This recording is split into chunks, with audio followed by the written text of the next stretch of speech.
Hello and welcome back to another math class with Mr. Head.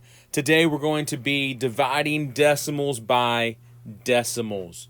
In our last lesson we were dividing decimals by whole numbers. Today we're going to talk about what do we do when we have a decimal in the divisor.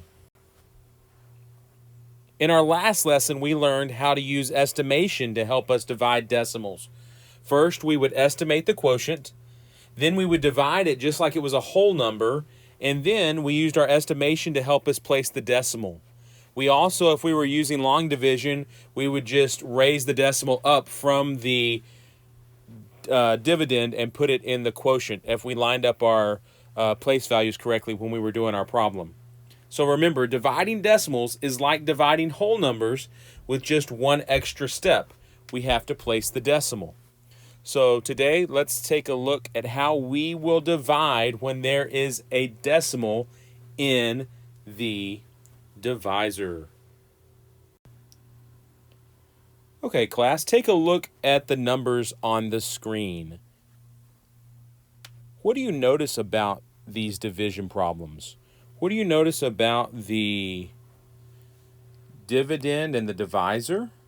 And what do you notice about the quotient in each of these? 2/10 divided by 1/100 equals 20. In the next one, I moved the decimal over one place to the right in both the dividend and the divisor.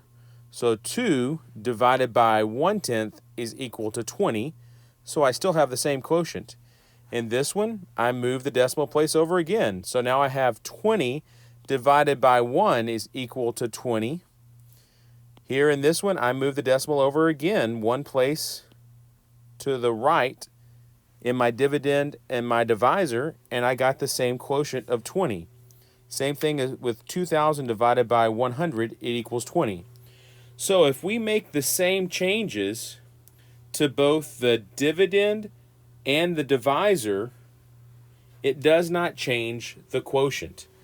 And that's going to help us today as we're learning how to divide decimals by a decimal. Okay, class, on our last slide, we saw that if we multiply the dividend and the divisor by the same number, it will not affect our quotient or our answer. And so that's going to help us as we are dividing when we have a decimal in the in the divisor, because we do not want to have a decimal in the divisor. We want to try to remove that decimal. And so the way we remove it is by multiplying the dividend and the divisor by the same number. Now, if I want to move this decimal, I could move this decimal one place to the right by multiplying this number by 10. So if I multiply that times 10, we'll move that decimal over, and that will now become 2. Well, if I do that to my divisor, I also have to do it to my dividend. So 3 times 10, that's going to equal 30. Or all I did was I had my decimal here, and I moved it over one place value. So my new problem or my equivalent problem is now 30 divided by 2.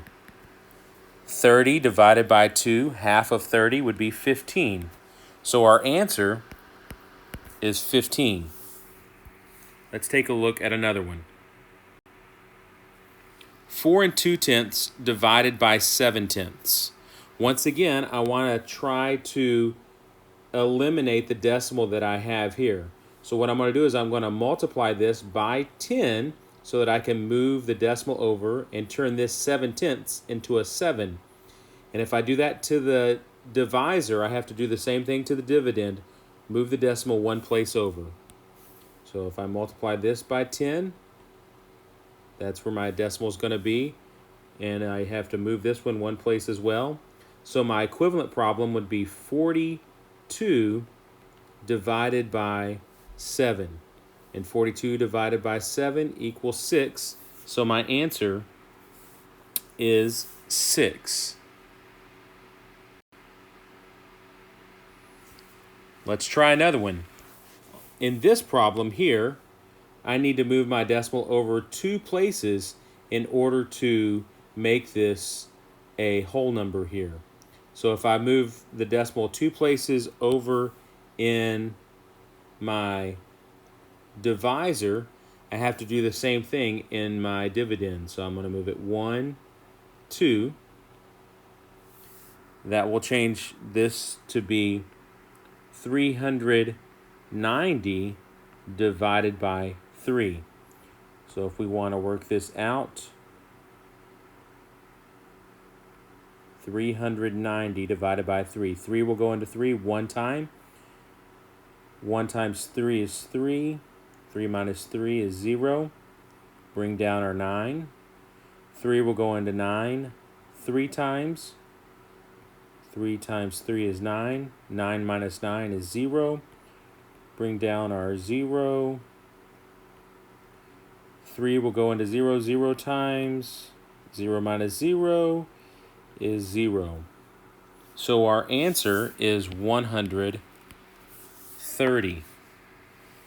Let's do one more, okay? Once again, we have a decimal in our divisor, so we need to move the decimal over. In this case, we need to move it over 1 place.